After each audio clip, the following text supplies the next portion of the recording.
Om Swastiastu.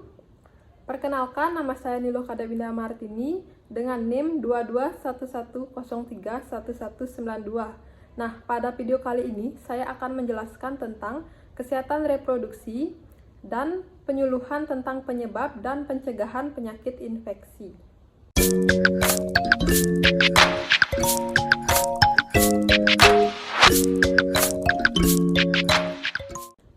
Masa remaja ini merupakan salah satu periode perkembangan manusia. Masa remaja ini merupakan masa perubahan atau peralihan dari anak-anak ke dewasa yang meliputi perubahan biologis, psikologis, dan juga sosial. Usia remaja ini bisa dimulai yaitu pada usia 10 sampai dengan 13 tahun dan berakhir pada usia 18 sampai dengan 22 tahun. Menurut WHO, remaja merupakan individu yang sedang mengalami masa peralihan secara berangsur-angsur mencapai kematangan seksualnya, mengalami perubahan jiwa dari anak-anak menjadi dewasa, dan mengalami perubahan keadaan ekonomi dari ketergantungan menjadi relatif mandiri. Ada dua aspek pokok dalam perubahan pada remaja, yakni perubahan fisik atau biologis dan juga perubahan psikologis. Reproduksi manusia adalah proses biologis di mana dua orang individu menghasilkan keturunan yang serupa dengan diri mereka. Tujuan utamanya adalah untuk mempertahankan keturunan dan mewariskan materi genetik dari satu generasi ke generasi berikutnya. Nah, sistem reproduksi pada pria dan wanita ini memiliki sistem kerja yang berbeda satu sama yang lain. Masing-masing memiliki fungsi yang berbeda dan keunikannya sendiri secara genetik. Nah, berikut cara kerja sistem dari reproduksi manusia. Sistem reproduksi pria dan wanita ini memiliki perbedaan yang mencolok. Keduanya mencerminkan peran biologis masing-masing dalam proses reproduksi.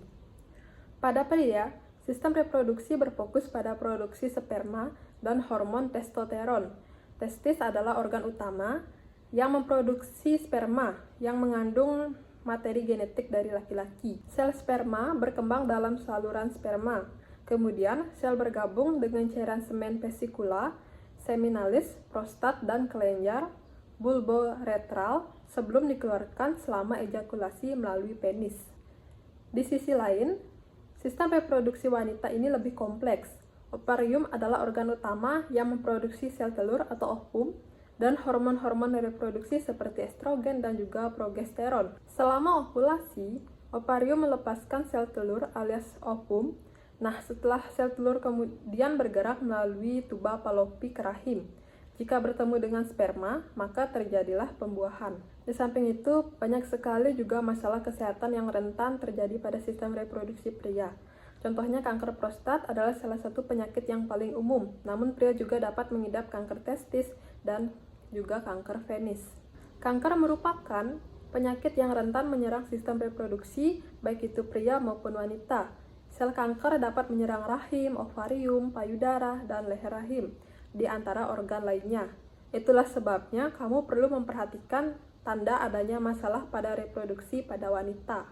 Oleh karena sangat rentan mengalami masalah kesehatan yang membahayakan, setiap individu perlu mengetahui bagaimana cara yang tepat menjaga kesehatan organ intimnya, yaitu dengan selalu memastikan menjaga kebersihan area intim, mengonsumsi makanan yang bergizi dan seimbang, melakukan praktik hubungan intim yang aman, dan menerapkan pola hidup sehat.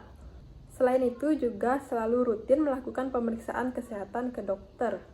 Selain kesehatan reproduksi, kita juga perlu mengetahui pentingnya penyuluhan tentang penyebab dan pencegahan penyakit infeksi.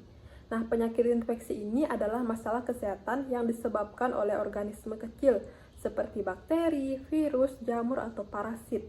Organisme ini bisa menular baik itu dari orang lain, hewan, atau tempat yang terkontaminasi, lalu menyebabkan penyakit di tubuh. Penyakit infeksi ini dapat menyebar melalui kontak langsung dengan orang yang terinfeksi, hewan pembawa, serta tanah atau air yang terkontaminasi. Penyebaran penyakit ini juga bisa terjadi melalui kontak tidak langsung, misalnya menyentuh benda yang dipegang oleh orang yang terinfeksi. Penyakit infeksi ini kadang menimbulkan gejala ringan yang dapat diatasi dengan perawatan mandiri di rumah. Namun beberapa kasus infeksi dapat berbahaya sehingga memerlukan perawatan intensif di rumah sakit. Nah, salah satu cara yang dapat dilakukan untuk mencegah penyakit infeksi ini adalah melalui vaksinasi. Ada banyak penyakit yang bisa dicegah dengan vaksinasi, misalnya TBC, difteri, herpes zoster, influenza, atau juga COVID-19. Selain itu, ada beberapa cara lain yang bisa dilakukan untuk mengurangi resiko terjadinya infeksi, yaitu dengan mencuci tangan saat sebelum dan sesudah beraktivitas, menutup hidung dan mulut saat bersin atau batuk, dan juga membatasi kontak dengan orang lain saat sedang sakit, serta melakukan pemeriksaan kesehatan ke dokter secara berkala, membersihkan permukaan benda yang sering disentuh, dan juga menjaga kebersihan makanan.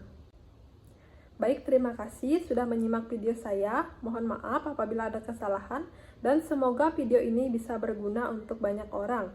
Akhir kata, saya tutup dengan Parama Santi. Om Santi Santi Santi Om.